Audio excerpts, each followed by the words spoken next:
Okay guys, ito yung ating little garden naman. Start na naman tayo guys magtanim.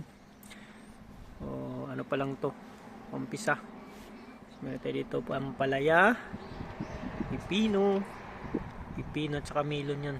Andun yung sili, talong, kamatis. So meron pa tayong seedling, yan maliliit pa, okra. So nagtry na ako mga ng okra, isiniparit ko kung mabubuhay ito. Ayan, kasi ito lilit pa. So trinay ko lang muna. Pag yan ay nabuhay ng ilang araw, so pwede na. So ilipat ko na to ng iba. So lipat ko siya para pag hindi na siya magalaw-galaw. Kasi yan mga idol, yung ating ngayon. Kaso nagkakamatayan guys. Mamatay yung dalawa, sayang.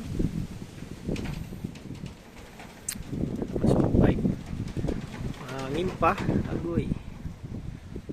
Yan. So ito yung ating magiging garden. So nagpasibol na rin ako dyan ng kangkong guys.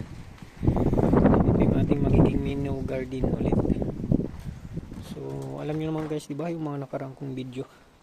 So dito lang ako nag-harvest ng aking mga gulay. So ito din to. Nagpasibol na ako dito ng upland kangkong yan. Yan. So ito mga lang to. Lagayin natin mga talong or okra.